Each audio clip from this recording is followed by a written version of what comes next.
Good evening. We do begin tonight with the breaking news. President Trump just a short time ago suggesting Palestinians should leave Gaza, saying Palestinians have no choice. He said this with Israeli Prime Minister Benjamin Netanyahu at his side in the Oval Office. The president saying they have no alternative and that they should get a fresh, beautiful piece of land someplace else.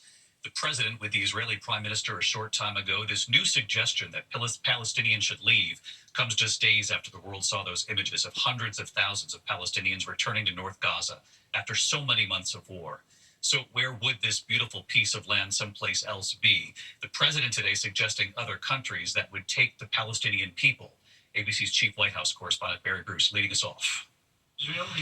Tonight, sitting side by side in the Oval Office with Israeli Prime Minister Benjamin Netanyahu, President Trump argued Palestinians have no choice but to leave Gaza altogether, suggesting a permanent relocation. Who would want to go back? They've experienced nothing but death and destruction. Since the ceasefire went into effect last month, Palestinians returning to their homes. Those images, hundreds of thousands determined to get back, even amid the devastation. Trump asked point blank if they should have the right to return. It would be my hope that we could do something really nice, really good, where they wouldn't want to return. Why would they want to return? The place has been hell. It's been one of the meanest, toughest places on earth. But Trump adamant. Gaza is not a place for people to be living. And the only reason they want to go back, and I believe this strongly, is because they have no alternative. What's the alternative? Go where? There's no other alternative. If they had an alternative, they'd much rather not go back to Gaza and live in a beautiful alternative that's safe. Trump saying Egypt or Jordan should take the Palestinians in. If we can get a beautiful area to resettle people permanently in nice homes and where they can be happy and not be shot, not be killed, not be knifed to death like what's happening in Gaza. But Egypt and Jordan have rejected that idea. Today, Trump saying that's just talk. Well, I think Jordan and Egypt will, I know they've spoken about it with you, and they say they're not going to accept. I say they will. And on Iran, Trump today signing an executive order calling for the U.S. to impose maximum pressure on Tehran. And Trump saying he has given his advisors instructions to destroy Iran if they try to assassinate him. Saying, quote, I've left instructions. If they do it, they get obliterated. There won't be anything left. David. Mary Bruce leading us off at the White House. Mary, thank you. The other developing headline at this hour, we have learned the FBI has followed an order to turn over to the Justice Department a list of thousands of FBI agents and employees who worked on January 6th cases involving the people who attacked the Capitol and police. Tonight, FBI agents now filing at least 2 lawsuits against the Justice Department, claiming the agents are now being targeted by their own department for doing their jobs investigating the horrific attack on the Capitol and on officers. Let's get right to our Chief Justice correspondent, Pierre Thomas, with us live. Pierre, what have you learned? David, the FBI has just turned over information about thousands of its employees to DOJ headquarters and is causing an outcry.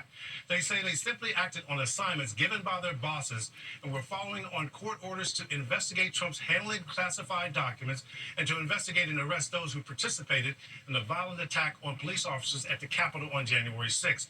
Agents claim that a massive list about FBI employees is being compiled for Justice Department review. It is a violation of their privacy, does not allow for due process, and raises the risk that they'll be personally targeted by now pardoned members of the mob. The 2 federal lawsuits are asking the court to stop collection and dissemination of information about all these employees, and also calls for the Justice Department to pay the legal bills for FBI personnel that they incur in what they believe is a totally unfair process, David. Pierre Thomas with late reporting from Washington tonight. Pierre, thank you. This evening, 2 of President Trump's most controversial nominees clearing a major hurdle now on their path to confirmation. Secretary of Health and Human Services nominee Robert F. Kennedy Jr. and Director of National Intelligence nominee Tulsi Gabbard both advancing out of committee today. Tonight, RFK Jr. overcoming the reservations of a key Republican senator who is also a doctor. That senator now supporting RFK Jr., the senator up for re-election. Here's our senior political correspondent, Rachel Scott. Tonight, 2 of the president's most controversial nominees clearing key hurdles, on track for confirmation, as skeptical Republican senators fall in line. Health Secretary nominee Robert F. Kennedy Jr. winning approval of the Finance Committee after the lone Republican holdout, Bill Cassidy of Louisiana, who is also a doctor, voted yes. Mr. Cassidy, hi. Cassidy had grilled Kennedy over his years of spreading misinformation about vaccines. The senator acknowledged he was struggling with the nomination, but ultimately Cassidy, who is facing re-election next year, fully aware of the pressure he could face for voting no, now giving Kennedy his full support. Ultimately, restoring trust in our public health institution is too important. And I think Mr. Kennedy can help get that done. A few hours later, former Congresswoman Tulsi Gabbard, Trump's pick for Director of National Intelligence, passing a party line vote in the Senate Intelligence Committee, despite Republican concerns over her meeting with former Syrian dictator Bashar al-Assad and her refusal to call Edward Snowden a traitor. Gabbard and Kennedy, two disruptors and a team of them.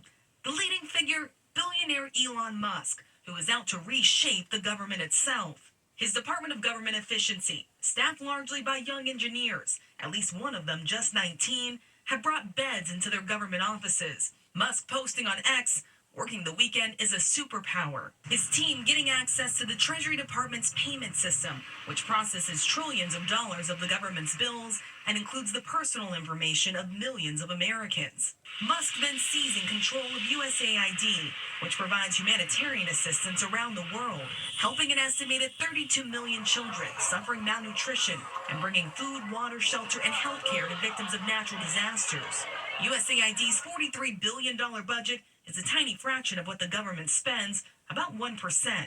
But Musk, who is the world's richest man, posting, "We spent the weekend feeding USAID into the wood chipper." And tonight, sources tell ABC News that the State Department is now starting to evacuate all USAID staff who are on foreign assignments worldwide, some 1,500 to 2,000 people. The goal is to bring all those workers and their families back to the United States by this weekend. On Capitol Hill, Republicans applauding Musk's goals. He's throwing out big ideas. And if anybody thinks that all of these big ideas are going to be implemented to conclusion, they don't understand the process of disruption. But Democrats sounding the alarm. It is unconscionable for him to be exercising the kind of influence and power he is with his conflicts of interest and his financial benefits flowing to him from the kind of destructive impact. It's not disruptive, it's destructive. And the next target for Elon Musk, the Department of Education. Musk already looking for sweeping changes and cuts. Sources tell us that members of his team were spotted at the department this week. And tonight, President Donald Trump making it clear he wants to abolish the Department of Education altogether, David. Rachel Scott live on the Hill tonight. Rachel, thank you. We're going to turn to other news now. This dangerous ice storm on the way. Millions of Americans in the path from Iowa all the way over east of New York, right up to Massachusetts, reaching the I-95 corridor tomorrow night, right into Thursday morning. It could bring a treacherous commute Thursday for Washington, D.C., Philadelphia, New York, right up to Boston. Chief Meteorologist Ginger Zine tracking it all for us here on a Tuesday night. Hi, Ginger. Hi, David. Less than 24 hours now from Des Moines to Boston. We're preparing for this ice storm to ramp up. So let's go ahead and talk about those winter weather advisories on the map and the ice storm warning in the Allegheny Mountains there from Altoona down to Snowshoe, West Virginia. So it's the timing that you want to know because anybody trying to travel in this could have major issues. They're saying in some parts, just don't do it. Chicago, 1 a.m., you stop it there all the way to Columbus, Ohio. That's when that freezing rain is happening where the rain falls on a sub-freezing surface and makes that glaze that's like an ice skating rink, all the way across I-70 through Pennsylvania, just south of State College, over to Philadelphia. Look at that time, 7 a.m., the morning commute, a burst of snow in New York City, and then the mix, and then eventually rain at the coast. Boston, though, by the afternoon, going to stick with the frozen stuff. David. So Wednesday night into Thursday morning could be a really messy commute. So, Ginger, thank you. We'll track it right here with you. We turn now to the crash over the Potomac. Tonight, search crews have now recovered the bodies of all 67 victims killed on the American Airlines passenger jet and the Black Hawk helicopter. Tonight, what we've now learned about the investigation, that they are now trying to sync up the black boxes from the plane and the Black Hawk. ABC's Gio Benitez covers aviation. Tonight, some closure for the families of that deadly air collision in Washington, D.C. Officials saying the remains of all 67 victims have now been recovered. Throughout the day, salvage crews pulling more wreckage from the American Airlines plane out of the Potomac. The NTSB now working on a detailed timeline and synchronizing data from the black boxes of both aircraft along with those ATC communications.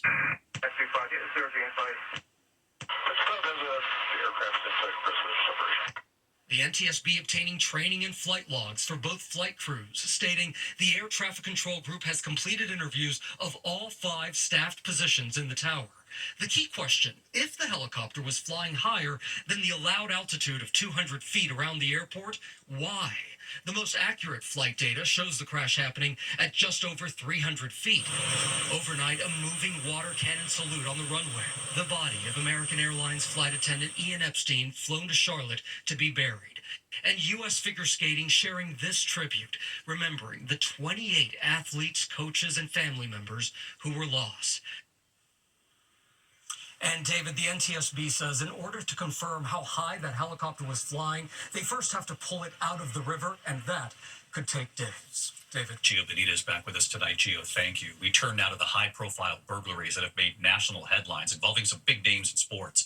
Tonight, the arrests in the New York City area now and why FBI agents suddenly moved in on New York's Diamond District. Here's our senior investigative correspondent, Aaron Katursky.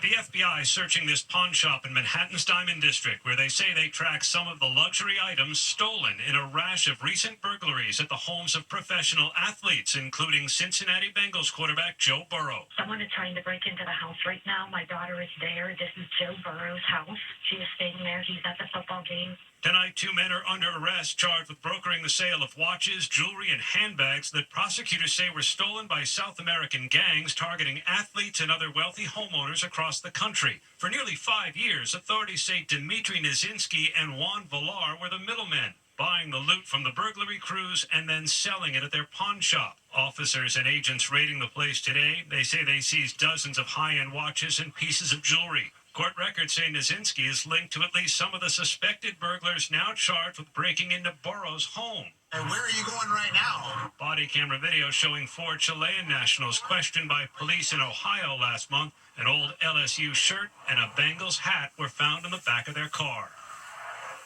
These South American burglary crews, David, have been operating in the country for years, and police say the 2 men arrested here today were the ones who created a marketplace for what they stole. They'll be in court here tomorrow, David. Could potentially be an incredible connection. Thank you, Aaron, on that late reporting tonight. Overseas tonight, the worst mass shooting in Sweden's history. Police responding to a report of shots fired at a school for adult education 2 hours from Stockholm. Students locked down in classrooms, alarms blaring, at least 10 people killed, including the gunman. Police say the suspect acted alone. There were no warning signs, and at this point, no indication that terror was the motive. We turn to Gaza now, of course, in the news tonight, given President Trump's comments that Palestinians should now leave. Tonight, as the fragile ceasefire between Hamas and Israel holds, at least for now, our chief foreign correspondent, Ian Pannell, with the first access for an American news team flying over the devastation in Gaza with this ceasefire now in place. As President Trump suggests Palestinians should leave Gaza, we get an up-close look at the urgent humanitarian effort underway from the back of this Black Hawk helicopter. Since the guns fell silent and hostages were exchanged, with the first American news outlet to see Jordan and others in the Middle East conduct these mercy missions by air, hoping to ease a growing crisis. Right now, we have Jordan to our right, Israel to our left. We're actually flying over the Dead Sea with the Royal Jordanian Air Force.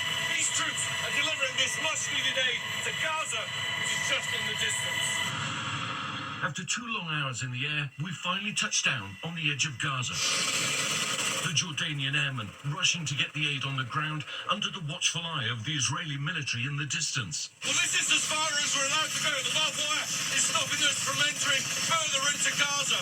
But all around here, you can see the debris, the wreckage, the ruins of what used to be people's homes, people's lives. As we fly out, the impact of 15 months of war is stark. The bulldozered remains of a strip of land more than 2 million people still call home. David, despite President Trump's comments today, there is almost universal opposition here in the Middle East to the idea of moving people out of Gaza, not least by the Palestinians themselves. David? Now, you continue to follow this. Ian Pannell, our chief foreign correspondent. Ian, thank you. When we come back here in the U.S. tonight, a huge block of ice falling from the sky, smashing through the roof of a home. Of course, where did it come from? The FAA now investigating this. Also tonight, the famous chain now charging more because of the rising cost of eggs. And there's news tonight about Tiger Woods, his very personal loss, and what he's saying tonight about his mother. Tonight, the FAA is now investigating a mysterious 6-foot chunk of ice falling from the sky, slamming into a home in Palm Coast, Florida, north of Daytona Beach. The ice smashing through the metal roof of the home. Pieces of ice also found in the street. No one inside the home at the time was hurt. Authorities believe it likely fell from a plane. When we come back here tonight, the popular breakfast chain now charging more per egg as egg prices continue to climb in the U.S., what they're saying. And Tiger Woods tonight and his very personal message about his mother. To the index of other news tonight, the rising cost of eggs in the U.S. has led to Waffle House raising its prices. The popular chain adding a temporary surcharge, 50 cents per egg on all orders. The company says it will monitor egg prices, adjusting or removing the surcharge when the market eases. But the rising prices come amid the spread of bird flu here in the U.S.